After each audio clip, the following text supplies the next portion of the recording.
ফিরাউন যখন ইব্রাহিম নবীকে হারাবার জন্য 70,000 জাদুকর নিয়ে এসেছে, ওই 70,000 জাদুকরের সামনে হযরত মূসা আলাইহিস সালাম দাঁড়িয়ে গেলেন।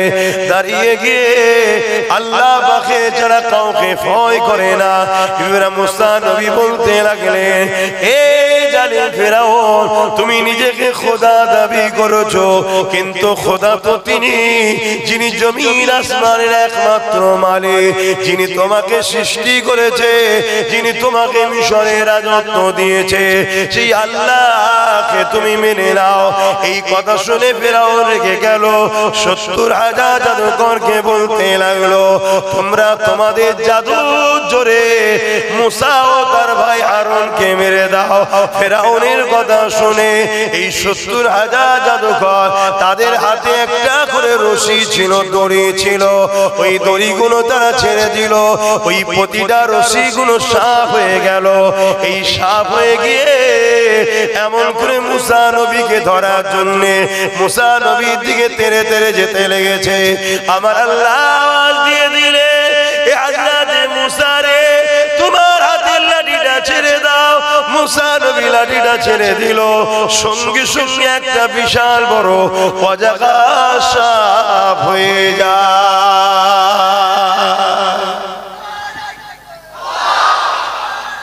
আল্লাহ একদিকে মাত্র দুজন, কিন্তু দিলে শুধু আল্লাহর ভয়, অন্য কারো ভয় নেই।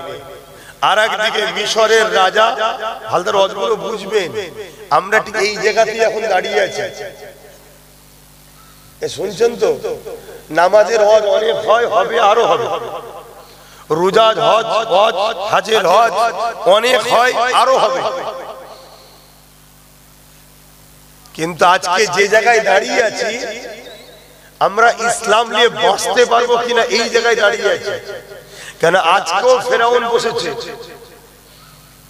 আজকেও নমরুদ বসেছে, তারাও আজকে জোর করে বনি ইসরাইলকে যেমন ফেরাউন শেষ করছিল, এরাও আজকে উম্মতে মুহাম্মাদীকে শেষ করছে জোর করে। এই জায়গায় এই যুব সমাজ বিজয় লাভ করবেই যদি এই যুব সমাজ ওই দুটো জিনিসকে একটা ছাড়তে হবে, একটাকে ধরতে হবে। ছাড়তে হবে লোভ লালসা, আর ধরতে হবে সেনায় আল্লাহর ভয় আর নবীর প্রেম ও আদব। তাহলে যুবক আবার দাঁড়িয়ে যাবে। এজন্য আমি অজগুলো করছি, অসুবিধা হচ্ছে না তো? আরো অজ হবে বাবা, অনেকে তো অনেক অজ করছে, এক একটা বিষয় একজন করুক না। একটা স্কুলে যখন ঢুকবেন, অঙ্ক আছে, ইংলিশ আছে, বাংলা আছে, ভূগোল আছে, হিস্ট্রি আছে, জীববিদ্যা আছে, দর্শন আছে, এক একটা শিক্ষক এক একটা বিষয় আলোচনা করে না করে না? সব শিক্ষকই ভালো, কিন্তু ওই শিক্ষক খারাপ যে অন্য শিক্ষকের সমালোচনা করে। অতএব যে হুজুর, যে মাওলানা নামাজ রোজা দাড়ি টুপি হজ যাকাত করছে, করুক না, কিন্তু আব্বাস সিদ্দিকী একটা সিলেবাস নিয়ে আলোচনা করছে, আমার বিরোধীটা না করাই উচিত বাকিগুলো। কথা বুঝছেন তো নাকি? কিন্তু বিরোধী যখনই করে তখনই তো দুঃখ লাগে যে আপনি বাংলা পড়াচ্ছেন, পড়ান না, এটা আপনার সাবজেক্ট মনে করেছেন, করুন। আপনি অঙ্ক পড়াচ্ছেন, পড়ান, আপনার সাবজেক্ট, পড়ুন।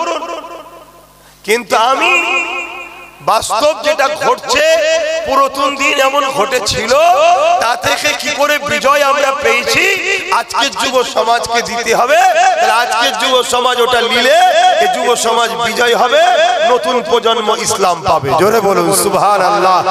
এই সমাজ যদি বিজয় না হয়, নতুন সমাজ ইসলাম পাবে না। যেমন 800 বছরের স্পেনে যত বড় বড় সিনেমা হল, যত বড় বড় অফিস আদালত, অ্যাকচুয়ালি সেগুলো হয় মসজিদ নয় মাদ্রাসা। আজকে চলে যাবে। 800 বছর যেখানে মুসলমান রাজত্ব করেছিল, আজকে গিয়ে যত বড় বড় সিনেমা হল, থিয়েটার, কি বলে, অফিস আদালত রয়েছে, এগুলো অ্যাকচুয়ালি মুসলমানদের মসজিদ মাদ্রাসা। মুসলমান তাদের পূর্বপুরুষদের ইতিহাস ভুলে গেল, লোভ লালসায় জড়িয়ে গেল, আল্লাহকে ভয় করা ছেড়ে দিল, আজকে তারা পুরো নিশ্চিন্ন হয়ে গেল। সেইটা আমাদের পালা হচ্ছে এখন। তো এই জায়গায় দাঁড়িয়ে থেকে বাস্তবটা আমার কওমের কাছে দিবারের আমি চেষ্টা করি সব জায়গায় গিয়ে। এবারে দিতে গেলে ভাই আজকের যে ফেরাউন তার তো গালে একটু চল লাগবেই। কি গো, এই দিতে গেলে মুসা নবীর পক্ষে কথা বলতে গেলেই তো ফেরাউনকে মারতে হবে নাকি? ইব্রাহিম নবীর পক্ষে কথা বলতে গেলেই তো নমরুদের গালে চড় পড়বে নাকি? তা আজকেও দিনও যারা মুসা নবীর পক্ষে তাদের কাছে, ইব্রাহিম নবীর পক্ষে তাদের কাছে ইব্রাহিম ও মুসা নবীর কথা যখনই বলবো, আজকে যারা ফেরাউন নমরুদ তাদের গালে তো চড় লাগবে। কিন্তু দুঃখের বিষয় সেদিন ছিল কাতার আলাদা, এইদিকে নমরুদ কি, এইদিকে ইব্রাহিম নবী, এদিকে নমরুদ, এদিকে মুসা নবী, এদিকে ফেরাউন। কিন্তু আজকে সিস্টেমটা একটু আলাদা হয়ে গেছে। কি, নমরুদ, এই মুসা নবী, ইব্রাহিম নবী, নমরুদ, ফেরাউন আলাদা আলাদা ছিল। এখনকার নমরুদ ফেরাউনরা তাদের লোককে আমাদের মধ্যে ঢুকে গুলিয়ে দিয়েছে। তাই আমি কথা বললে একটু সমস্যা হচ্ছে আমাদের ঘরের মধ্যে, বুঝতে পারছেন তো? ঘরের মধ্যেই সমস্যা হচ্ছে। বাপেরা মন দিয়ে শোনেন, হযরত মুসা আলাইহিস সালাম যখনই লাঠিটা ছেড়েছে বিশাল এক সাপ হয়ে গেছে। ৭০,০০০ জাদুঘরের সাপগুলো তেড়ে তেড়ে যে আসছিল, মুসা নবীর লাঠিটা ওই সাপগুলোকে ধরে ধরে খেতে লেগেছে।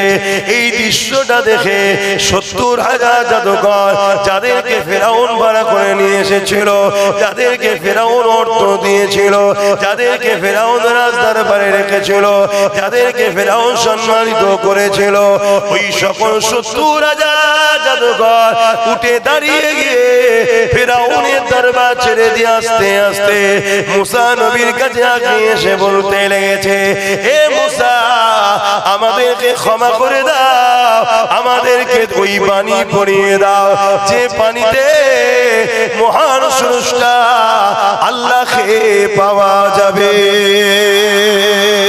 আরো জোরে বলুন সুবহান। ফেরাউন তো বলছে, হারা, তোদেরকে অর্থ দিলাম আমি, খাওয়ালাম আমি, আনলাম আমি, তোরা রশি ছাড়লি সাপ হয়ে গেল, মুসা লাঠি ছাড়লো সাপ হলো, তোদের ৭০,০০০ সাপ, মুসার একটা লাঠি বড় সাপ। এতে আশ্চর্য হবার কি আছে? তোরা মুসার দিকে চলে গেলি কেন? তখন ৭০,০০০ জাদুঘর বলতে লেগেছে, ফেরাউন শোনো, জাদু আর মুসার সাপের মধ্যে, আমাদের সাপ আর মুসার সাপের মধ্যে পার্থক্য আছে, আপনারাও শোনেন। জাদু চোখের ধোঁকা, জাদু কি চোখের ধোঁকা। এ ফেরাউন, আমরা যে রশি ছেড়েছি, রশি আছে, জনগণ দেখছে সাপ, এটা চোখের ধোঁকা। কিন্তু মুসা যে লাঠি ছেড়েছে ওটা লাঠি নাই, সত্যিকারের সাপ হয়েছে। জোরে বলুন সুবহানাল্লাহ। এটা হলো মুজিজা। কথা বুঝে আসছে? এটা কার ক্ষমতায়? আল্লাহ। সেই ক্ষমতা আজও আছে না নাই? আল্লাহ আছে তো, ক্ষমতা আছে তো, না কমে গেছে? নাউযুবিল্লাহ মিন জালিল, লা হাওলা ওয়ালা কুওয়াতা ইল্লা বিল্লাহ। তাহলে ঘাবড়াচ্ছেন কেন? আজকের ফেরাউন কত বড় হয়েছে, আল্লাহ থেকে বড় হয়ে গেছে নাকি? তাহলে ঘাবড়াবেন না, কিন্তু আল্লাহর সঙ্গে জুড়ুন, আল্লাহকে ভালোবাসুন, আল্লাহকে ভয় করুন। আমার বাপেরা, নওজওয়ানেরা, আমার নবী পাকের দিওয়ানারা, ঠিক তেমন ইব্রাহিম আলাইহিস সালামের সঙ্গ হয়েছে। এ নওজওয়ানেরা, ইব্রাহিম নবীকে নমরুদ চারিদিক দিয়ে রোকার চেষ্টা করছে, কোনো দিক দিয়ে যখন পারেনি, ইব্রাহিম আলাইহিস সালামকে বিশাল আগুন তৈরি করে ওই আগুনে নিক্ষেপ করে দিয়েছে। এই আগুনটা কত বিশাল ছিল, 1 মাসের অধিক ধরে কাঠ জড়ো করা হয়েছে, একটা বিশাল গ্রাম এলাকা নিয়ে এই আগুনটা তৈরি করা হয়েছে। হে নওজওয়ানেরা, এত তীব্র আগুন তৈরি হয়ে গেছে, ওই আগুনের উপর দিয়ে কোনো পাখি উড়ে যেতে পারছে না, সঙ্গে সঙ্গে ঝলসে পড়ে যাচ্ছে। ওই আগুনের কাছে গিয়ে ইব্রাহিম নবীকে কি করে ফেলবে, এটা নমরুদ বড় চিন্তায় পড়ে গেছে। ঠিক এমন সময় শয়তান বড় তসবিহ হাতে নিয়ে আগিয়ে এসেছে। তসবিহ হাতে থাকা মানেই যে আল্লাহর ওলি এমনটা নয়, শুনছেন তো? তসবিহ হাতে আল্লাহর ওলিদের নমুনা, কথা ঠিকই, কিন্তু মানুষকে ধোঁকা দিবার জন্য শয়তানও তসবিহ হাতে লাই মাঝে মাঝে। আমার ওয়াজ বুঝছেন তো না? রেগে যাচ্ছে আমার ওয়াজ বাপ একটু সব খাড়া, মানে কি বলে তেতো টাইপের, মিষ্টি টাইপের নয়, কিন্তু নিশ্চিন্তায় সুগারের ভয় নেই। আল্লাহর ওলিদের নমুনা হলো তাসবিহ পড়বে, কিন্তু শয়তান আল্লাহর ওলি সাজে মানুষকে ধোঁকা দেবে বলে। তাহলে তাসবিহ দেখেই পাগল হয়ে গেলে হবে না। তাসবিহটা ভালো জিনিস, কিন্তু কার হাতে সেই ব্যক্তিটাকে একটু চিনা দরকার আছে না নাই? আমি এটা বুঝাতে চাইছি। কেন আমার লক্ষ্য আপনারা আমার দাদা হুজুরের রুহানি বাচ্চা, আপনারা কিয়ামতের দিন দাদা হুজুরের সাথে জান্নাতে যান, এটা আমার টার্গেট। তার জন্য বুঝাচ্ছি। শয়তান এসে নমরুদকে বুদ্ধি দিচ্ছে, এত টেনশন কিসের? আরে ফেলবো কি করে? শয়তান বলল একটা চরকি কল করো, কপি কল দূর থেকে দূরে টান মেরে ছুঁড়ে ফেলে দেবে ইব্রাহিমকে আগুনে। বুদ্ধি দিল। আজও নমরুদ ঘরে, ফেরাউন ঘরে আজও বুদ্ধি দিবার জন্য অনেক দাড়িওয়ালা টুপিওয়ালা মৌলী সাহেব পাওয়া যায়। খেয়াল করে দেখবেন, আজকে ফেরাউনদের সঙ্গে সব উঠা বসা করে। মিলছে তো নাকি? হ্যাঁ, একটু মাথায় রাখবেন, শুধু মিলিয়ে নেবেন। এমনি নবীকে আল্লাহ কোরআনে কাহিনী শোনায়নি। আল্লাহ কাহিনীটা এই কথা বললাম কেন, যে কাহিনীকে আপনারা যেটা বোঝেন, অ্যাকচুয়ালি হিস্টরি। কোরআনে 4 ভাগে 3 ভাগ হলো পূর্ববর্তী নবীদের ইতিহাস। ইতিহাস আল্লাহ আমার নবীকে কোরআনে 4 ভাগে 3 ভাগ শুধু ইতিহাস শোনাচ্ছে। কেন? কারণ ইতিহাস থেকে আমাদের সঙ্গে যখন ঘটবে ওই জ্ঞানটা যেন নিয়ে আমরা তৈরি থাকতে পারি। কথা বুঝলেন?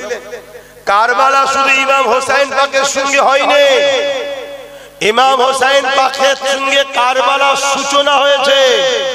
এই কারবালা যুগে যুগে হচ্ছে। কারবালা শেষ ময়দান হবে ইমাম মেহেদী আলাইহিস সালামের নেতৃত্বে। বিজয়টা ইমাম মেহেদীরই হবে। জোরে বলুন সুবহানাল্লাহ। আর ইমাম, আল্লাহু আকবার, ইমাম মেহেদী সাল্লাম কে?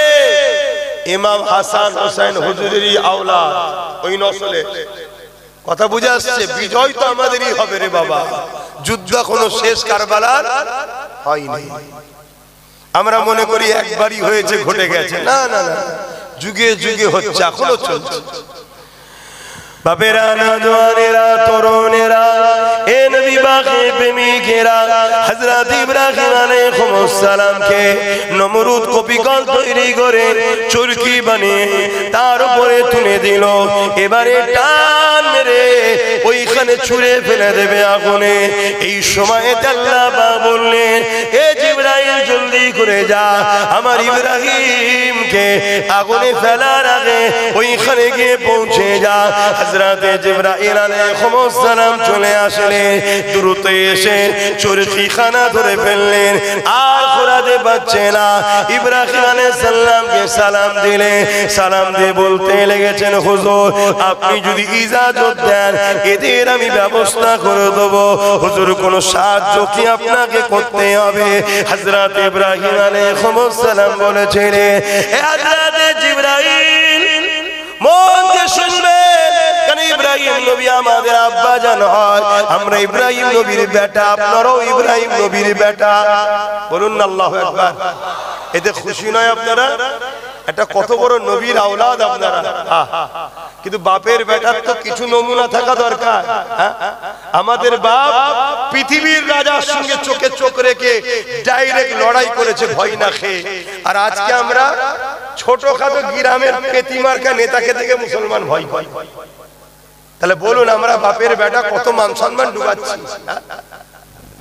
যখন হকের পক্ষে থাকবেন, ন্যায়ের পক্ষে থাকবেন, সামনে যত বড়ই তুফান থাকুক না কেন আপনি জানবেন আপনার সাথে কেউ না থাকুক আল্লাহ আছে। জোরে বলুন সুবহানাল্লাহ। এটাই তো ঈমান, এটাই তো ঈমান। আজ আমি ঘুরে বেড়াচ্ছি, পুরো বাংলার অলিতে গলিতে ঘুরছি, বাংলার বাইরে বাইরে যাচ্ছি, সব জায়গায় জালিমদের বিরুদ্ধে লড়াই করছি, কথা বলছি। কেউ আমার সাথে আছে না নেই আমি জানি না, কিন্তু এতটুকু বিশ্বাস করি আমার আল্লাহ আমার সাথে আছে। আর আল্লাহ যখন আছে আমার যেটা তিনি চাইবেন আমার ভালোর জন্য চাইবেন, অতএব তার ফায়সালাতে আমি তো রাজি থাকবো, এটাই তো আল্লাহ মানা। কথা বুঝছেন না? বোঝেন?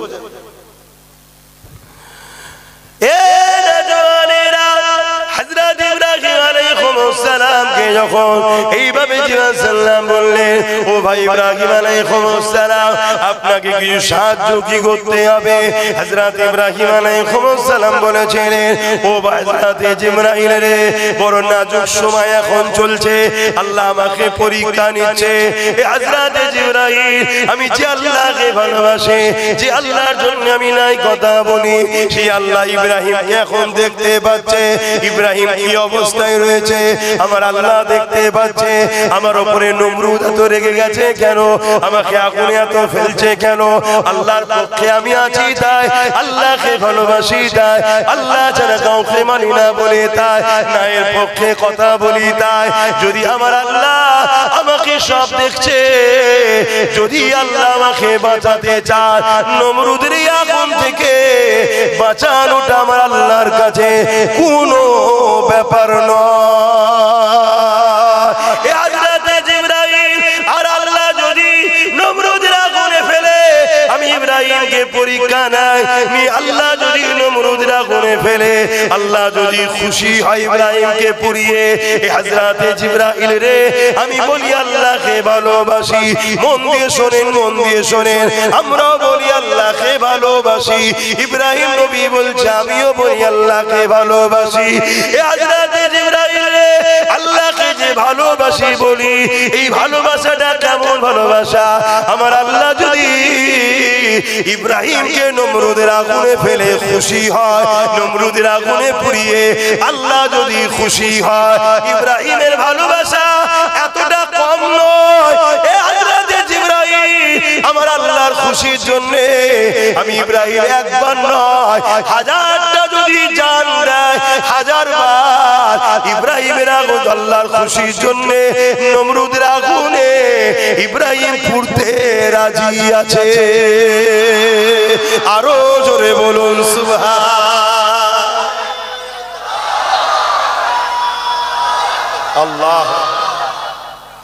আজকে বলুন, আমরা কি কখনো বলি আমার আল্লাহ যদি আমাকে দুবেলা শুকিয়ে রেখে খুশি হয়, আমি দুবেলা না খেয়ে থাকবো? আমার আল্লাহ যদি আমায় গরিব করে খুশি হয়, আমি আমার আল্লাহর খুশির জন্য গরিব হয়ে থাকবো? আমার আল্লাহ যদি আমাকে জেল খাটিয়ে খুশি হয়, আমি আমার আল্লাহর জন্য জেল খেটে খুশি জেল খাটবো? কখনো আমরা ভাবি না? বলি কিসের প্রেম বলি আমরা আল্লাহকে ভালোবাসি, তাহলে আমাদেরকে আল্লাহ সাহায্য করবে কেন? তিনি কি আমাদের ঠিকালে বসে আছেন নাকি? নাউযুবিল্লাহ, আল্লাহ মাফ করবেন। আমাদের তো প্রয়োজন তিনার মুখাপেক্ষী কি আমরা? তিনি তো আমাদেরকে দুনিয়ায় পাঠিয়েছে একটা কাজের জন্য, শুধু পরীক্ষা, প্রেমের পরীক্ষা। সব থাকবে, সব দেবো আমি, কিন্তু সবাইকে পেয়ে আমাকে ভুলে যাস নাকি দেখবো, এই তো পরীক্ষা। ব্যবসা করো, কারবার করো, লেনদেন করো, উঠা বসা করো, সব করো, কিন্তু যখনই দেখবে তোমার আল্লাহর সঙ্গে কেউ বিরোধী হচ্ছে, তার সাথে আর নয়। যখনই দেখবে তোমার রাসূলের সঙ্গে কেউ বিরোধী করছে, তার সাথে আর নয়। যদি করো তার মানে তুমি আল্লাহ ও রাসূলের থেকে তাকে গুরুত্ব দিলে, তাই ছাড়তে পারলে না আল্লাহ রাসূলের জন্য। আর যখনই তুমি তাকে ছেড়ে দিলে, সে বুঝলো যে এদের কাছে আমি আগে নয়, আল্লাহ রাসূল আগে, এটা আল্লাহ খুশি হয়। জোরে বলুন সুবহানাল্লাহ। আমি বুঝাতে পারছি তো? এটাই তো পরীক্ষা। আমার নবীর কলিজার টুকরি খাতুনে জান্নাত ফাতেমা জাহরা রাদিয়াল্লাহু তাআলা আনহা, জিনার আব্বার জন্য জান্নাত তৈরি হয়েছে 8টা, জিনার আব্বার জন্য কুল কায়নাত তৈরি হয়েছে, এবং জিনার আব্বা দোনো জাহানের সুলতান, দোনো জাহানের বাদশা, দোনো জাহানের মালিক। আল্লাহ জিনাকে বানিয়েছেন সেই মুহাম্মদ রাসূলুল্লাহর কলিজার টুকরি খাতুনে জান্নাত ফাতেমা জাহরা রাদিয়াল্লাহু তাআলা আনহা। কয়েকদিন ঘরে খাওয়া হয়নি। শুনছেন আমি কি বলছি? এখানে কেউ হাত তুলে বলতে পারবেন যে আমার বাড়িতে 2 দিন খাওয়া হয়নি, কি একদিন খাওয়া হয়নি? আপনি ভাবতে হবে ভাই, ও শুধু শোনার জিনিস নয়। তাহলে বলুন, এক ধার থেকে কিসসা কাহিনী বলে দিয়ে চলে যাচ্ছে, তো বুঝে পাওয়া দরকার। ওয়াজ শোনার জিনিস শুধু নয়, ওয়াজ যদি শোনার জিনিসই হতো, আল্লাহ নবী যখন ওয়াজ করেছে আবু বকর সিদ্দিকও শুনেছে, আবু জেহেলও শুনেছে।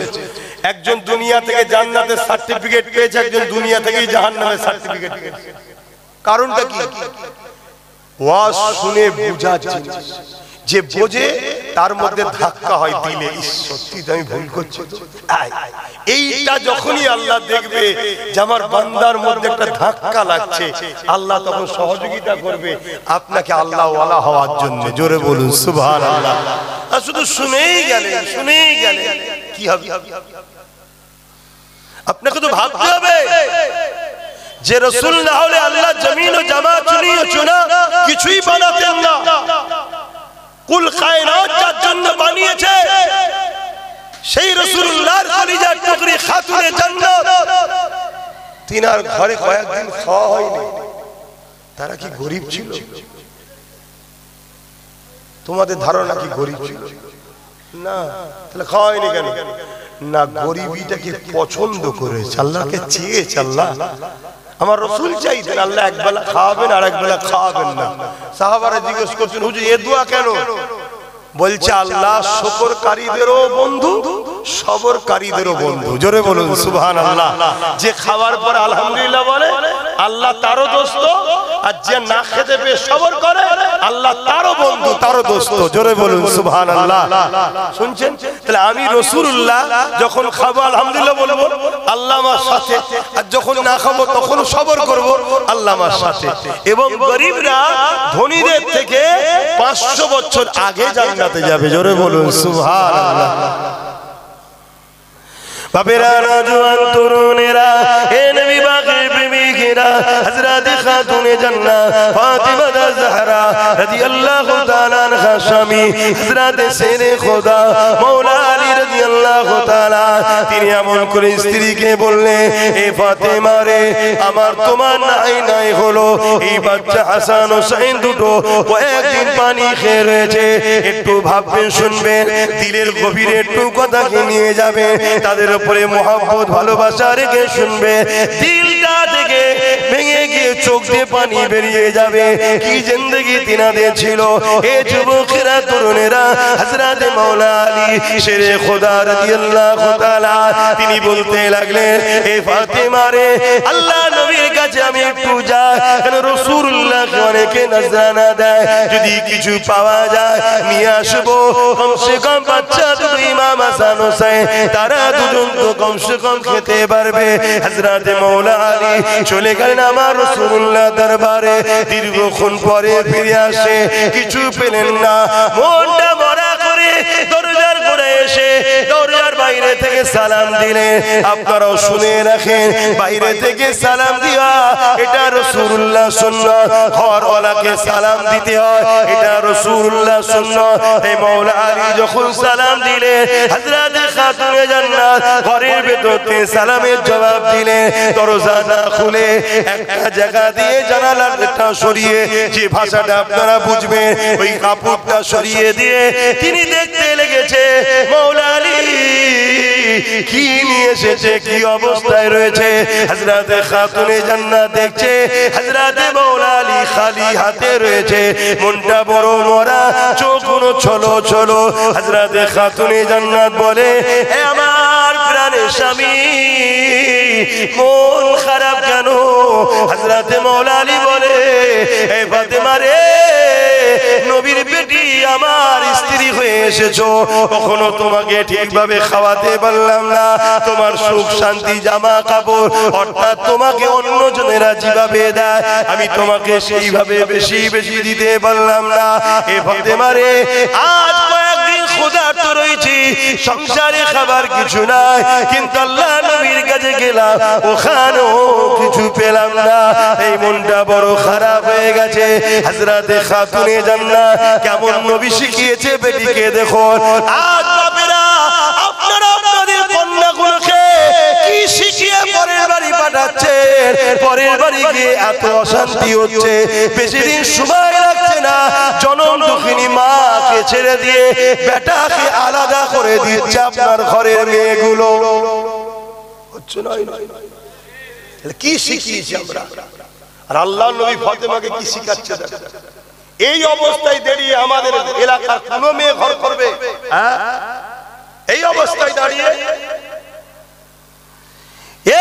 যুবকেরা হযরত ফাতেমা বলছে, আমার প্রাণের স্বামী কি বলছেন আপনি?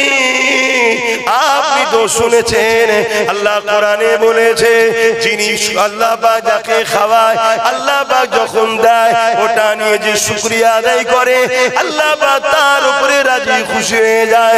যখন আল্লাহ কাউকে দেয় না, যখন যদি সে সবর করে, আল্লাহ তার উপরে রাজি খুশি হয়ে যায়।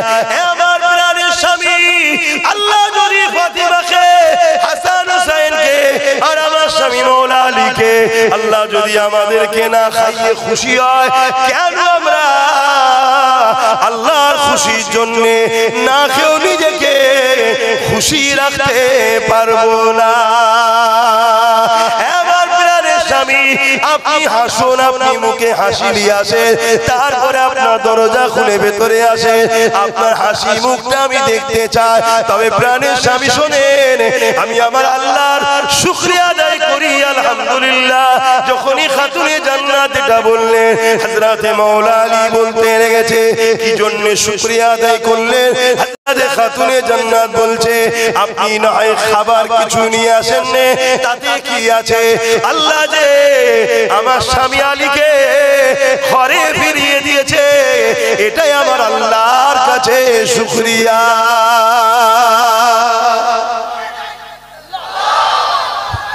আল্লাহ, আজকে কত স্বামী আছে টেনশনে রাস্তায় যায়, গাড়িতে অ্যাক্সিডেন্ট করে মারা যায়।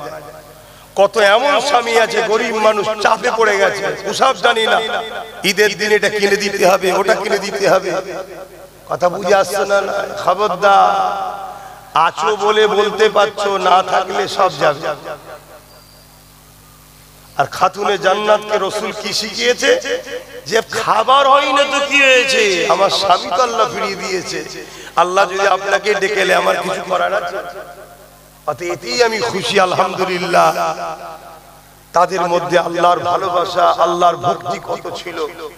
আর আজকে আমাদের মা বোন বেটিদের কি অবস্থা বলো? এর জন্য দোষী কারা? আমরাই তো দোষী। আজ আমরা লোভে পড়ে গেলাম, লোভে। আমি যতটুকু জানি, আমার আব্বাদের দিকে যদি চলে যাওয়া যায়, অর্থাৎ তোমাদের দাদু, যারা যুবক আছে দাদু, যত কমই হোক প্রত্যেকটা বাড়ি গড়ে 7-8টা করে ছেলে। কথা কি ভুল বলতাম নাকি?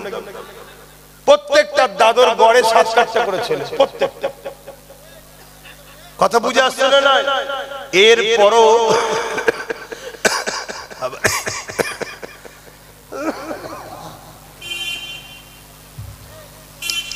এরপরও কোনদিন কোন বাচ্চাকে রুগা পাতলা দেখেছিলেন? কাউকে শুকাতে হয় না, আল্লাহ শুকর। আর এখন একখানা কি 1.5খানা ছেলে যেন বাড়তি, রুগা কাটি। কথা ভুল বলছি? বরকত নেই কেন বলেন তো? আপনার দাদুরা আপনার বাপেদের ঘরে হালাল খাইয়েছে, মাফ করবেন এত বড় কথা বলছি। আপনাদের অজান্তে হলেও আপনাদের পয়সায় গন্ডগোল হয়েছে, আপনাদের হুঁশ নাই। যেমন এই যে আমার মায়েদের ঘরে এখন সরকার 1000 কোটি টাকা দিচ্ছে, ওটা কিসের টাকা বলুন? জানেন আপনারা? খোঁজ নিয়েছেন কোনোদিন কিসের টাকা? এই বলবেন তো, জিজ্ঞেস করেছেন? জানেন না। সরকার বলছে এই মদ বিক্রিতে ভারতবর্ষের মধ্যে ফার্স্ট, তা মদ বিক্রির টাকা হতে পারে? কথা বলুন। তাহলে আপনি টাকাটা আপনার বাচ্চাকে খাওয়াচ্ছেন। এবারে দুনিয়াদার ওই নমরুদকে যেমন ফতোয়া দিতে এসেছিল তসবিহ নিয়ে দাড়িওয়ালা সেজে, ওরকম মৌলভী সাহেব বলবে সব ঠিক আছে, চলবে, সরকার দিচ্ছে তো। কিন্তু একবারও ভাবলেন না সরকার পুরুষকে না দিয়ে নারীকে দিচ্ছে কেন? এটা প্রশ্ন তো নাকি? পুরুষকে না দিয়ে নারীকে দিচ্ছে কেন? শোনেন মশলাটা, তাহলে অসুবিধা আছে বলবো? অসুবিধা নেই তো? মন দিয়ে শুনুন, ভালো লাগলে লিখছেন, আজ থেকে জানার পরে আর তওবা করে দেন। আর এরপরও মনে হয় যে হুজুর আমি যদি না নিই, আমি টার্গেটে চলে আসবো, আমার জানের ক্ষতি হবে, তাহলে নিয়ে নেন। নিয়ে আল্লাহকে বলবেন, আল্লাহ আমি জান বাঁচাবার জন্য নিলাম, কিন্তু এটা আমি খরচ করছি না। এটা নেকি নিয়ত নয়, নেকি ছাড়া, নেকি ছাড়া কাউকে দিয়ে দেন, অর্থাৎ পরিচয় দেবেন না যে অমুক দিয়েছে, তাহলে নেকির আশা। কথা কিছু বুঝতে পারছেন? এমন গরিব পথচারী গরিবকে দিয়ে দেন, এটা একটা পরিকল্পনা চলছে, সেই পরিকল্পনাটা শুনুন। আল্লাহ নবী বলেছেন, পুরুষদের ইনকাম যদি খারাপ হয়, শরিয়াতে পুরুষরা হলো গার্জিয়ান, যদি ইনকাম খারাপ হয়, নারীকে যদি খারাপ পয়সার ইনকামের খাদ্য খাওয়ায়, নারীকে কিয়ামতের দিন আল্লাহ ধরবে না যে হারাম খেয়েছিস কেন, বল। শুনছেন তো? ধরবে পুরুষকে। আর মুসা আলাইহিস সালাম তুর পাহাড়ে গেছে, আল্লাহর কাছে কথা বলবে বলে যাবার সময় রাস্তায় দেখছে একজন খুব কাঁদছে। মুসা নবীর কাছে বলছে, হুজুর আপনি যাচ্ছেন, আল্লাহকে বলুন না আমার দোয়া কবুল করতে, আমি 40 বছর ধরে দোয়া চাইছি, কবুল হচ্ছে না। মুসা নবী তো অবাক হয়ে গেলেন, এত কাঁদছিস, কবুল হয়নি? আল্লাহ এত দয়ালু? তো গেছে কি গো, আল্লাহ দয়ালু তো নাকি? হ্যাঁ, কত দয়ালু। সেই হযরত ওমর ফারুক হুজুরের জবানের একটা কথা শুনেছিলেন না? এক যুবক মদ খাচ্ছিল, পিছনে বোতল লুকিয়ে দিল থেকে বলেছে, আল্লাহ কোনোদিন খাবনি, মাফ করে দাও, বাঁচাও। সঙ্গে সঙ্গে মদকে আল্লাহ দুধে পরিণত করে দিয়েছে। জোরে বলুন সুবহানাল্লাহ। আল্লাহ কত দয়ালু। আরে 40 বছর ধরে কাঁদছে, আল্লাহকে মাফ করেন। কিন্তু মনে রাখবেন, আমার নবীর উম্মত, আমাদের জন্য অনেক রকম ফ্যাসিলিটি আল্লাহ দিয়েছে, যেটা অন্য নবীর উম্মতদের দেয়নি। তা মুসা আলাইহিস সালাম ওই সময়তে ওই যুবকটার জন্য দোয়া চাইছে, আল্লাহ ওই লোকটাকে আপনি মাফ করে দিন। আল্লাহ পাক বলছেন, মুসা ওকে আমি কোনোদিন মাফ করব না। কেন আল্লাহ মাফ করবেন না? বলছো হারাম খাই। শুনছেন তো? হারাম করে দোয়া কবুল করব না। তাহলে আজ আমরা পুরুষ মানুষ ইনকাম করতে গিয়ে ইদিক উদিক খেতে গিয়ে যদিও গন্ডগোল হয়ে যায়, আমাদের দোয়া যদি কবুল নাও হতো, আমাদের ঘরের মেয়েগুলোর কিন্তু দোয়া কবুল হতো। তাহলে বিপদের সময় ওরা যদি সাহায্য চাইতো, আল্লাহ আপনি সাহায্য করেন আমাদেরকে, কবুল হতো। তার ঘোড়াটাও মেরে দিল। ওই ইনকামটা তোমার মায়ের, তোমার বোনের, তোমার বেটির, অর্থাৎ মেয়ের ইনকাম, ওই ইনকাম যখন হারাম হয়ে যাবে হারাম খাওয়ার জন্য, তার দোয়া আর কবুল। পলিসিটা বুঝতে পারছেন? বাবেরা, নওজোয়ান তরুণেরা, এ নবী পাকের প্রেমিকেরা, আসেন ইব্রাহিম নবীর কথা বলতেছিলাম, আগুনে ছুঁড়ে ফেলে দিল। এ নওজোয়ানেরা, আল্লাহ পাক বলে দিল, আগুন রে আমার ইব্রাহিমের জন্য আরামদায়ক ঠান্ডা হয়ে যা। এই আগুনের মধ্যে ফুলের বাগান আল্লাহ করে দিলে। ইব্রাহিম নবী তার মধ্যে ঘুরতে ফিরতে লেগেছে। আল্লাহকে ভয় করো যুবক, আল্লাহর উপরে ভরসা করো, লোভ লালসা করো না গো। আল্লাহ তোমার আমার জন্য যথেষ্ট। মনে রেখে দেবে, আল্লাহর ভয় যাদের হৃদয়ে আছে, দুনিয়ার কোন শক্তি তাদেরকে মিটাতে পারবে না। নবীর প্রেম আদব যাদের হৃদয়ে আছে, দুনিয়ার কোন শক্তি তাকে মিটাতে পারবে না। এ নওজোয়ানেরা, আজকে দুনিয়া একদিকে যেমন আমাদের অন্তর থেকে আল্লাহর ভয়কে বার করে নিয়ে দুনিয়ার তাগুতি শক্তির ভয় ঢুকাতে লেগেছে, এবং আমাদের ঘরে হারাম খাদ্য খাওয়াতে লেগেছে। দুনিয়া খেয়াল করে দেখো, মুসলমান এলাকাতে মেলার আড্ডা তৈরি হচ্ছে, মুসলমান এলাকা দেখে দেখে মদের দোকান দেওয়া হচ্ছে, মুসলমান এলাকা দেখে দেখে জুয়ার আড্ডা বসানো হচ্ছে, মুসলমান এলাকা দেখে দেখে গানের আসর বসানো হচ্ছে, খেলা মেলা গান যাত্রা মুসলমান এলাকা দেখে দেখে করা হচ্ছে। কেন করা হচ্ছে? যাতে করে মুসলমান ঘরের ছেলে মেয়েরা এই খেলা, এই গান, এই মেলা, এই যাত্রা, এই সুদ, এই ঘুষের মধ্যে জড়িয়ে যায়। জড়িয়ে যখন যাবে, আল্লাহ পাক ওদের উপরে নারাজ হয়ে যাবে। যখন নারাজ হয়ে যাবে, আমি এদেরকে যখন কতল করব, হত্যা করব, মেরে দিতে চাইবো, এরা তখন আল্লাহ পাকের সাহায্য পাবে না। এটা একটা পরিকল্পনা চলতেছে, এর থেকে মারাত্মক পরিকল্পনা। এ যুবকেরা, তরুণেরা, সরকারি ভাবে তোমাকে আমাকে হারাম খাদ্য খাইয়ে দিয়ে কাফের বেঈমান বানাবার পরিকল্পনা চলছে। এর থেকে আরো ভয়ঙ্কর পরিকল্পনা। এমন করে একদল দাড়ি টুপিওয়ালা দ্বারা তোমার আমার হৃদয় থেকে আল্লাহ নবীর প্রেম আদবকে বার করার চেষ্টা চলছে। হাজারো রকম দিক দিয়ে তোমাকে আমাকে মিটিয়ে দিবা একটা পরিকল্পনা চলছে। এই সমস্ত পরিকল্পনা থেকে বাঁচার জন্য তোমাকে আমাকে রাসূলুল্লাহর কদমে যেতে হবে। আমার নবীকে মহব্বত করো, আমার নবীকে প্রিয়ার করো, আল্লাহকে ভয় করো, লোভ লালসা করো না। যে হালে আল্লাহ রেখেছে ওই হালে তুমি শুকরিয়া আদায় করো। জীবনে কখনো উপর দিকে তাকাবে না, সর্বসময় নিচের দিকে তাকিয়ে থাকবে। তাহলে দেখবে দুনিয়ার জীবনটা তোমার আনন্দ খুশিতে কেটে যাবে। বুঝতে পারছেন? উপরে কখনো তাকাবে না, নিচে। তার মানে তুমি মোটরসাইকেলে যাচ্ছ, পাশে 4 চাকা, ওটা দেখোনি। নিচেই সাইকেল নিয়ে কেউ যাচ্ছে, তাকে দেখো। জোর সাইকেল, আমার মোটরসাইকেল আছে, আলহামদুলিল্লাহ যাচ্ছি। আর তুমি যদি ওইটা দেখো 4 চাকা, তাহলে তুমি লোভে পড়ে যাবে। তুমি নিচেরটা দেখো। আর যে সাইকেলে যাচ্ছে তার উচিত তার নিচেরটা। অনেক সাইকেল নেই, হেঁটে হেঁটে কাজ করছে। হাজাক আল্লাহ তবুও একটা মিলিয়েছে, শুকরিয়া, জানে শান্তি হবে। আর যে পায়ে হাঁটছে সে আরো নিচেই টাকা, অনেকের পাই না। আল্লাহ তো তোমায় দিয়েছে। এক কথা বুঝে আসছে? ওপর দিকে যদি তাকিয়েছো তখনই তোমাকে শয়তান ভেতরে ঢুকে গেল। না ও সব বুঝি না, ও চুরি করে হোক, ডাকাতি করে হোক, ইদিক উদিক করে হোক, ঝেড়ে হোক, আর আমার একটা দরকার, ব্যাস ওই খেয়ালে চলে গেলে তখনই তোমার মধ্যে লোভ এসে গেল। যখনই লোভ এসে গেল তখন তোমাকে এই সমাজে একদল ইবলিশ শয়তানের ছাড়া চোর আছে, অমনি তোমাকে কেনার জন্য চলে আসবে। কি লাগবে? BMW চলে আসো। কি লাগবে? গাড়ির মাথায় আলো চলে আসো, দিচ্ছি, ধরো। কথা বুঝছেন না? বোঝেন না? কিন্তু তোমার দ্বারা কিনে যখন ফেলেছে তোমাকে ইউজ করবে কে? ভাই কোন জিনিস কিনলে ইউজ কে করে? সে কথা তো নাকি এই ঘড়িটা কে ইউজ করছে? আমি কিনেছি। তোমাকে যখন কেউ কিনবে ইউজ করবে কে? সে। তার মতো করে আজ তুমি আমেনার লালের কাছে বিক্রি হও, তাহলে তোমাকে লে চলাবে কে? আমার রাসূল। কার মতো বানাবে? আল্লাহ। আল্লাহর প্রকৃত প্রিয় বান্দা বান্দি তোমায় বানাবে। জোরে বলুন সুবহানাল্লাহ। আমার আওয়াজ বুঝে আসছে তো নাকি?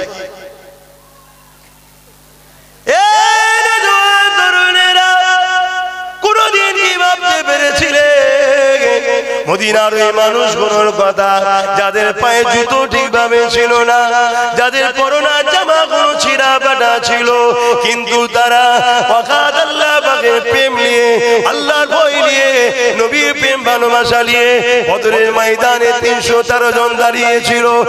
1000 বাহিনীর হাতে অস্ত্র ছিল, 1000 যাদের সংখ্যা ছিল, তরোয়াল ছিল তাদের হাতে, 1000 যাদের বাহিনী ছিল তারা ঘোড়া হাতির পিঠে ছিল, 1000 বাহিনী যারা ছিল তাদের হাতে ঢাল তরোয়াল ছিল।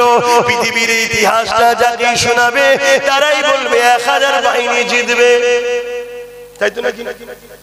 যদি কেউ ইতিহাস শোনায় যে একদিকে 1000 লোক আছে যাদের হাতে অস্ত্র, তীর, ঢাল, তরোয়াল, যুদ্ধের বল্লম রয়েছে, ঘোড়া হাতির পিঠে, লোহার ড্রেস পরা, আর একদিকে মাত্র 313 জন খালি হাতে, এই লড়াইয়ে কে জিতবে? দুনিয়া সবাই বলবে 1000 জিতবে। এক কথা ঠিক না? কেন?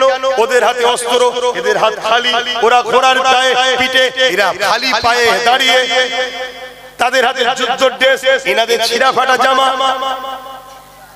শুনছেন? কিন্তু ইনাদের কাছে যে পাওয়ারটা ছিল ওইটা দুনিয়ার কেউ দেখতে পায় না। সেটা কি?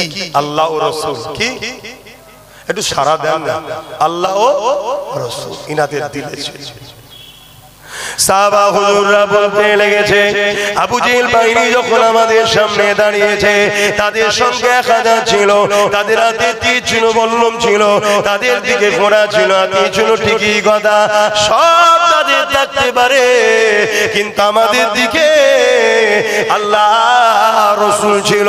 রাসূল যখন আমাদের দিকে আছে, নিশ্চিন্তে আল্লাহ আমাদের সাথে রয়েছে, তাই আমরা এত আনন্দে ছিলাম।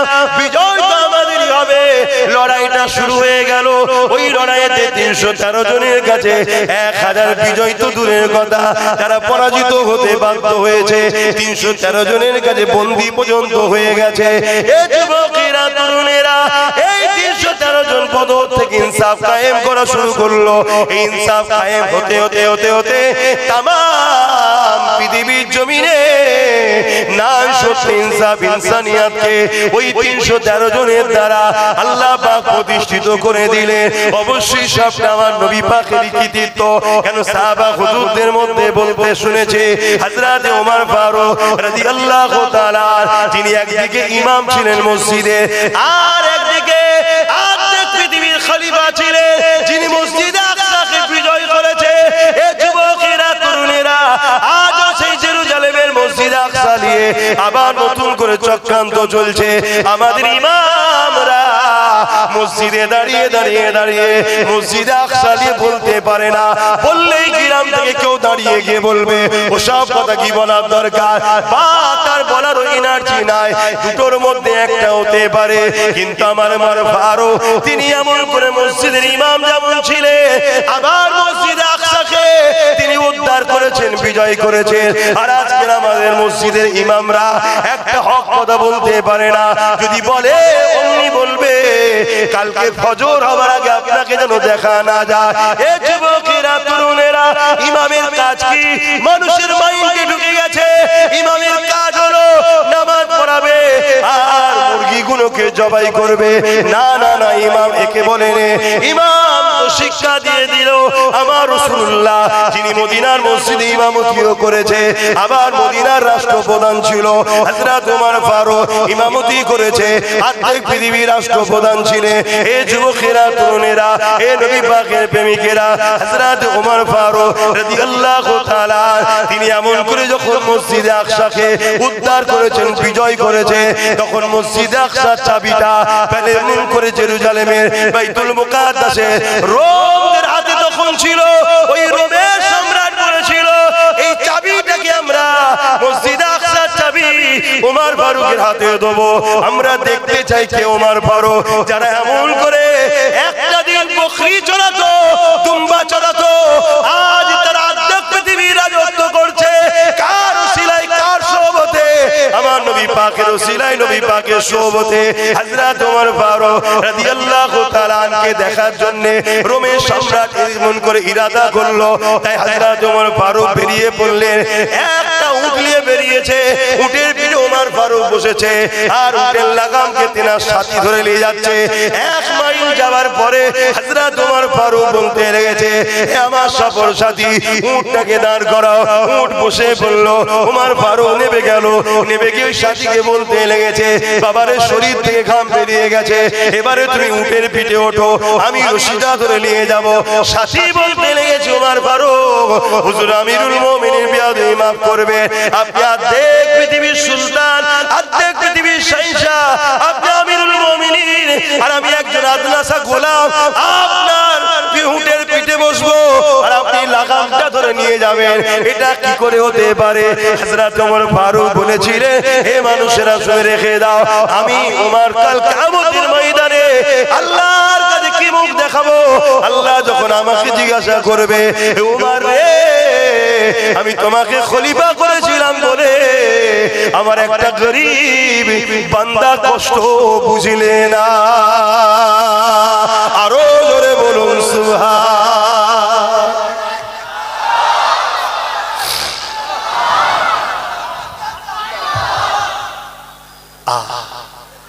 ইনসাফ তো নবীর গোলামরাই বোঝে, ইনসানিয়ত তো নবীর গোলামরাই বোঝে। কারণ ইসলাম তো ইনসাফ করার নাম, ইসলাম তো ইনসানিয়তের নাম, ইসলাম তো মানবতার নাম, ইসলাম তো গরিবদের দরদের নাম, ইসলাম তো খোদা তো মানুষকে খানা খাওয়াবার নাম। তাই আজ আমরা ইনসাফ পাচ্ছি না কেন? সমাজে ইনসাফ যারা করবে তারাই তো আজকে গোলাম হয়ে বসে আছে। সমাজে যারা নাই দেবে তারাই তো আজকে সন্তানদের চাটুকারিটা করছে।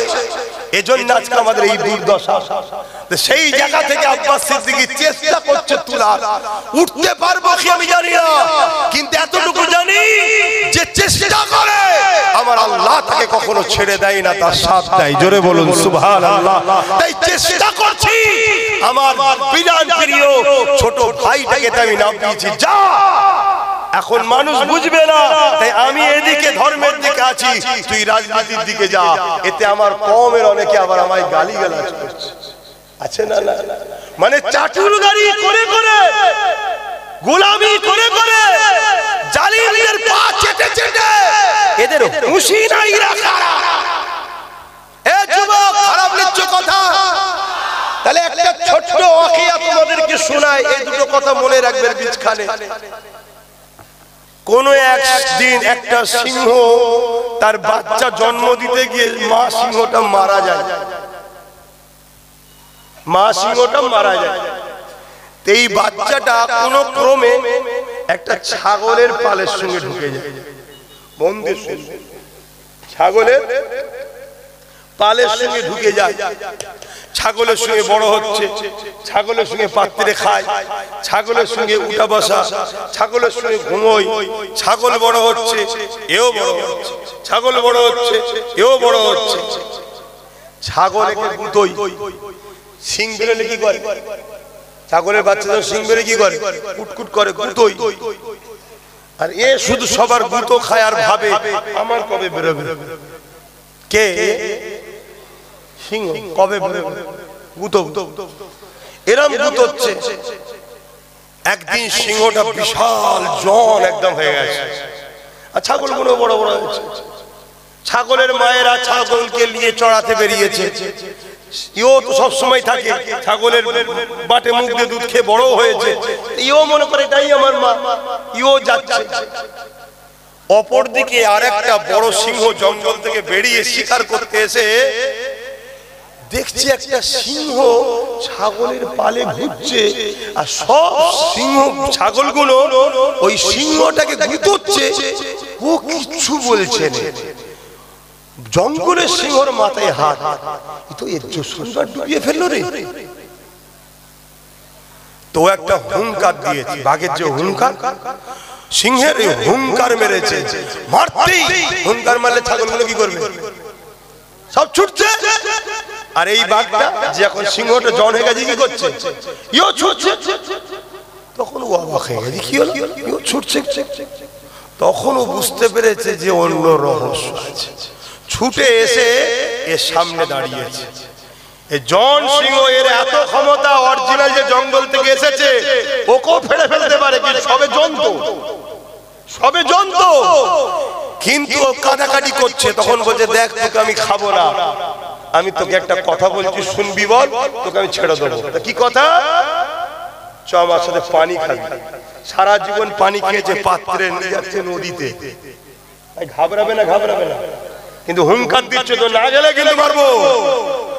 তো জন সিংহটা যেই পানি খেতে গেছে, পানি খাইনি, বড় বড় চোখ বার করে দেখছি যে আমি তো এর থেকেও বিশাল শক্তিশালী, একে যা দেখতে আমি তো সেম। তখন পানি না খেয়ে মাথা চাড়া দিয়ে উঠে আকাশ মুখো হয়ে একটা গর্জন মেরেছে। দেখেছেন তো সিংহ ডাক? পুরো বন টং জঙ্গল সব কেঁপে গেছে। তখন এই জঙ্গলের যে সিংহটা এসেছে, এ তখন নিজেকে খুশি প্রকাশ করছে, যাক আমি ঘেনার হলাম যে তোর আসল পরিচয়টা কি জানাতে পারলাম, মাফ করবেন। এখানে জঙ্গলের সিংহটা আমি, আর আপনারা ছাগলের পালে পড়ে গেছে। কথা কিছু বুঝছেন না, বোঝেন না? আমি আপনাদের অরিজিনাল যে সিংহ আপনারাও, এটা আপনাদেরকে জানাবার চেষ্টা করছি। যেদিন আপনারা জাগবেন আর একটা গর্জন মারবেন, এই ছাগলের পাল পালটা যাবে, দিশেহারা হয়ে যাবে। কবে যে বুঝবেন আপনারা আল্লাহ ভালো জানে, কবে যে আল্লাহ আপনাদের শক্তি দেবে। জাগেন, জাগেন। আপনারা সুলতানে হিন্দ গরিবে নওয়াজ মঈনুদ্দিন আজমিরের উত্তরসূরি। আপনারা কাদের পাচেটে দাঁড়ান, আপনারা কাদের দালালি করছেন, কাদের পিছনে চাটুকারিটা করছেন। আপনাদেরকে ঘুম পড়িয়ে রেখেছে নেশাতে, নারীতে, গানেতে, যাত্রাতে নেশায় রেখেছে। কেন? তারা জানে এ জাতি যদি জেগে যায়, আজকের ফেরাউনদের ঘর নীল নদের ডুবেই মরতে হবে, নাই নমরুদের মতো মশার মাধ্যমে মরতে হবে। এ জাতিকে জাগানো যাবে না। আর যখন জাগাতে এসছি, আমার আজকে কাটিং করা হচ্ছে, করে তোমাদের কাছে ছোড়া হচ্ছে, তুমি আমাকে খারাপ বল। আজকে যখন জায়গাতে এসেছি আমার মুখকে কেটেছে, মাথার টুপি কপালে তিলক দিয়ে দিয়েছে। তাহলে বলো নবীর সুন্নতের সামনে তিলক দিচ্ছে, এগুলো কারা করছে? মুনাফিক মুসলমানরা। কারা করছে?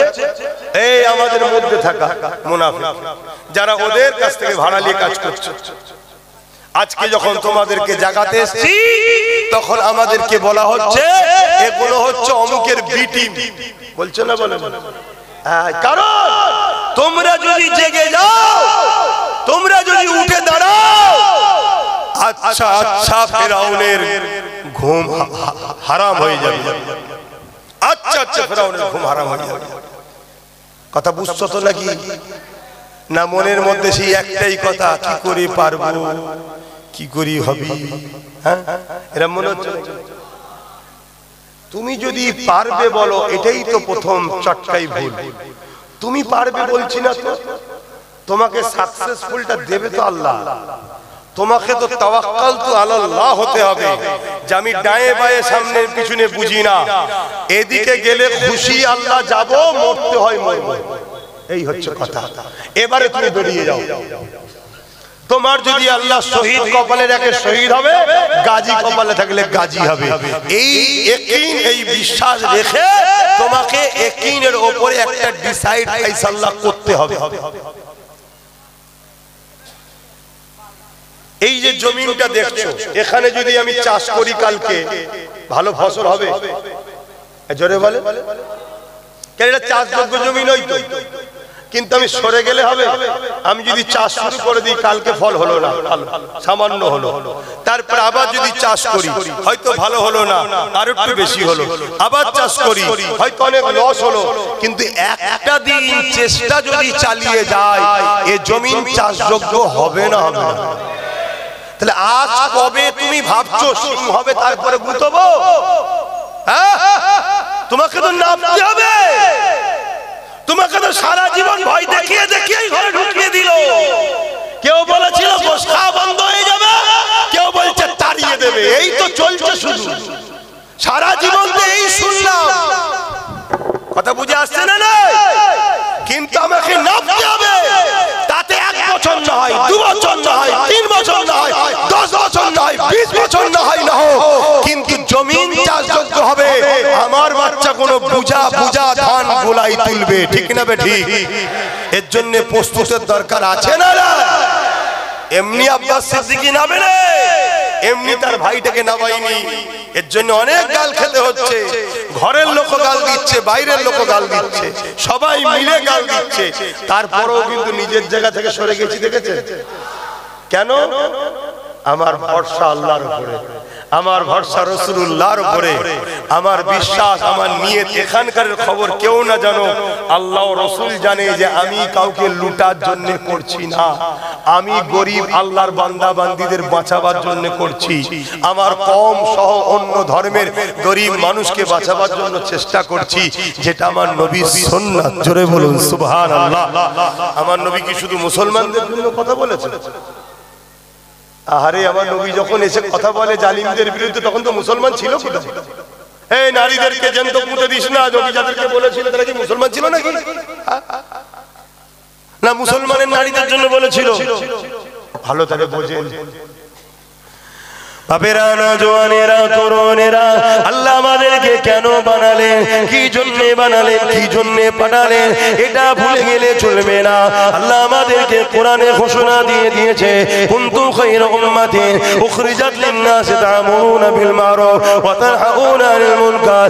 আল্লাহ আমাদেরকে দুটো কাজ দিয়েছে। এবার আব্বা জানেরা, এবার আম্মা জানেরা, এবার ভাইরা বোনেরা, এবার নওজওয়ান তরুণেরা, যুবকেরা, আল্লাহ পাক ছাড় দিয়েছে, ছেড়ে দেয়নি, হিসাব কিন্তু নেবে। আল্লাহ পাক দুটো কাজ দিয়েছে। এবারে পর্দা খুলে দাও, এবারে পর্দা খুলে দাও। কাজ হয়ে গেছে, দেখেন কাজ হয়ে গেছে, এবার পর্দা খুলে দাও। হ্যাঁ, তাহলে এবারে গরম হচ্ছে।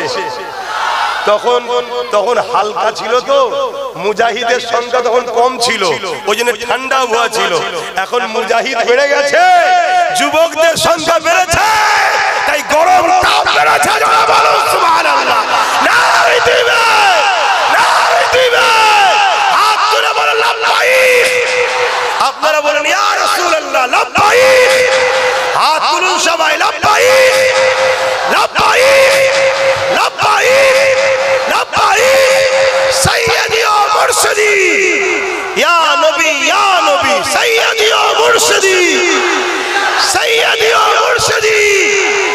সাইয়্যিদি ওয়া মুরশিদি নারে তাকবীর দুরূদ শরীফ আল্লাহুম্মা সাল্লি আলা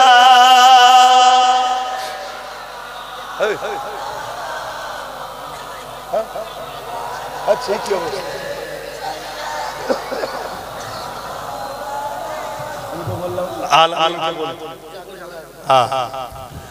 বাপ আমার ভাই আমার অসুবিধা হচ্ছে একটা নাত শরীফ পড়ছি নাত পছন্দ করে শোনেন তো তবে এখন নাতের নামে যে ফাংশন হচ্ছে নবীর মেম্বার গুলো এগুলো চলবে নাতের নামে নবীর মেম্বারে ফাংশন ছেলে মেয়ে এক জায়গায় হয়ে যাচ্ছে নাতের নামে ইয়ার কি ফসকুমু হচ্ছে হে যুবক শুনছো গান শুনলে কবিরা গুনাহ হয় বেঈমান হয় না নবীর নাতের নামে আর কি ফসকুমো করলে কাফের হয় কোন মায়ের বেটা থাকলে আমার ফতোয়া কেটে দিতে পারে শুনছেন আমি কি বলছি গান শুনলে কবিরা গুনাহ হয় কি হয় জোরে বলে তওবা করে কাদাকাটি করলে আল্লাহ বলেছে আমি মাফও করে দিতে পারি জোরে বলুন সুবহানাল্লাহ যদি মাফ নাও করে যে শাস্তি সে শাস্তি দিয়ে ঈমান থাকার জন্য জান্নাত যাবে একদিন না একদিন কিন্তু নবীর নাতের নামে নবীর রাজ শরীফের নামে ইয়াজ কি ফসকম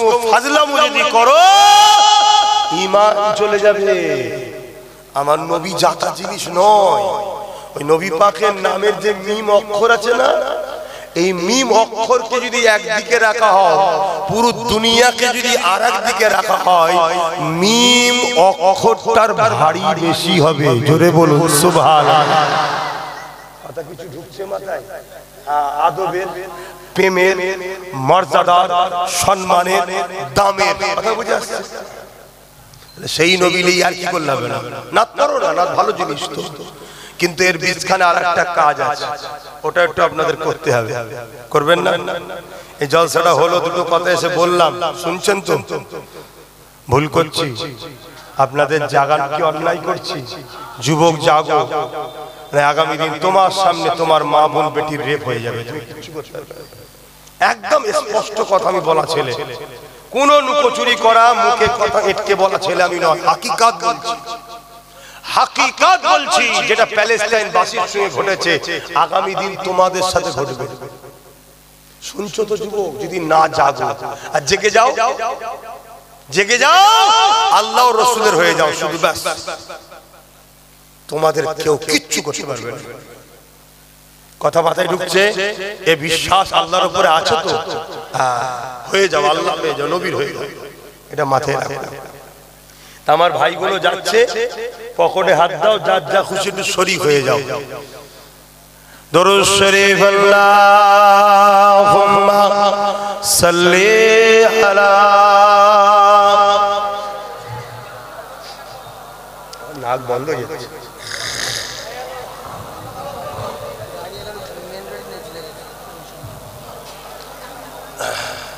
আচ্ছা আল্লাহ সুস্থ আল্লাহ জলসার জন্য দিয়েছে বেশি কথা নয় আগে চলে যাও বেশি কথা নয় আমি নাকটা পড়বো তো সামনের দিকে থাকলে কি করে হবে তাড়াতাড়ি যাও বসো राते भी मदीने की बातें भी मदीने की रातें भी मदीने की बातें भी मदीने की जीने में जीना है क्या बात है जीने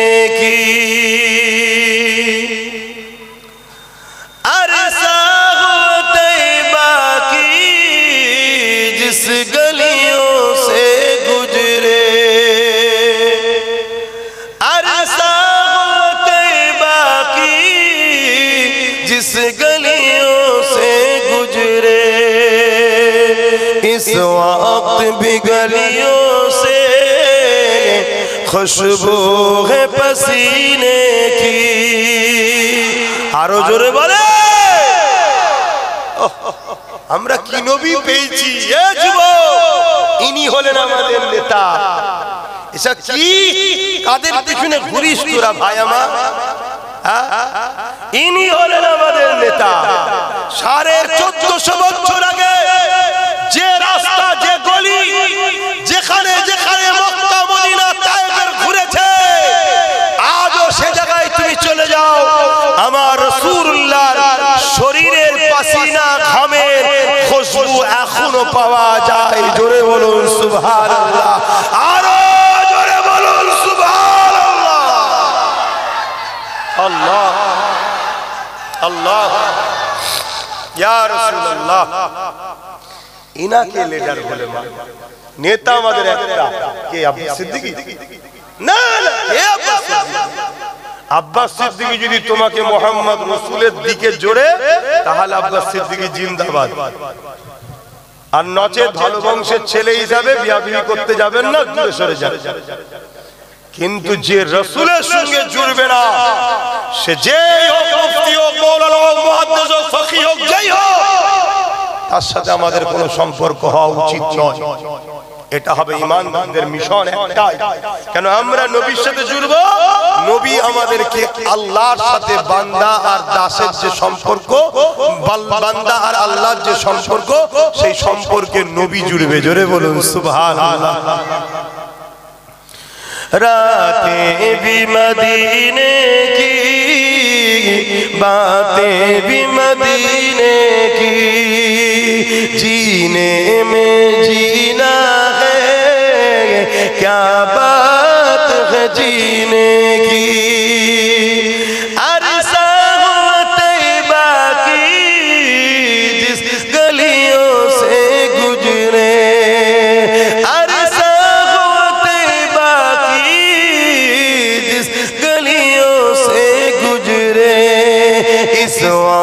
भी गलियों से खुशबू है पसीने की, रातें भी मदीने की, बातें भी मदीने की, जीने में जीना है, क्या बात है जीने की। वो अपने निगाहों से मस्ताना बनाते हैं, अरो जोरे, वो अपने निगाहों से दीवाना बनाते हैं, जहमत भी नहीं देते मैं खार पीने की। तो कथा बोल रहा, जहमत भी नहीं देते मैं खार को पीने की, रातें भी मदीने की, बातें भी मदीने की, जीने में ये जीना है, क्या बात है जीने की।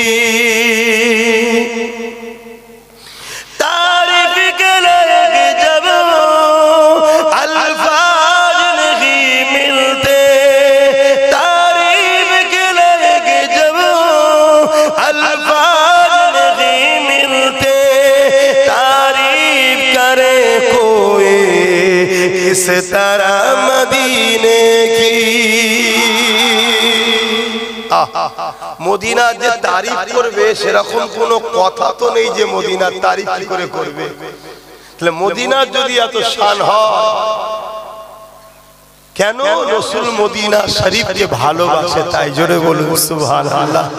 তাহলে সেই নবীর গোলাম যারা হবে তাদেরকে নবী ভালোবাসে না? তাহলে তাদের কত শান হবে। 800 বছর আগে একটা নবীর গোলাম হিন্দুস্তানে ঘুমাচ্ছে, 800 বছর ধরে এখনো রাজত্ব চালাচ্ছে নবীর গোলাম মুঈনুদ্দিন আজমিরি। জোরে বলুন সুবহানাল্লাহ। পৃথিবীতে সব জিনিস পুরাতন হয়ে যায়, বাপও বয়স হলে দাম কমে যায়, মায়েরও বয়স হলে দাম কমে যায়, পৃথিবীতে সব জিনিস পুরাতন হয়ে যায়। নেতা বুড়ো হয়ে গেলে দলের লোকেরাই পছন্দ করে না, দেখছেন না? নেত্রী বুড়ি হয়ে গেলে দলের লোকই বিরোধী হয়ে যায়, খেলোয়াড় বুড়ো হয়ে গেলে ফ্যান ফলোয়ার পালিয়ে যায়, নায়ক নায়িকা বুড়ো বুড়ি হয়ে গেলে ফিল্ম আর চলতে চাই না। কিন্তু মনে রাখবে একটা জায়গায় যত বয়স বাড়ে দাম বাড়ে, ওটা হলো আমেনা লালের গোলামি যত করে বয়স বাড়লে দামও বাড়ে। জোরে বলুন সুবহানাল্লাহ, জোরে বলুন সুবহানাল্লাহ। আল্লাহ রাসূলুল্লাহর গোলাম হন। কথা কম বলবো, সময় কম, কেন আরো আলোচনা আছে, কথা বুঝে আসছে, নামাজ আছে, একটু সালাম দেবো। বসে দেন না দাঁড়িয়ে দাঁড়িয়ে। ইয়া নবী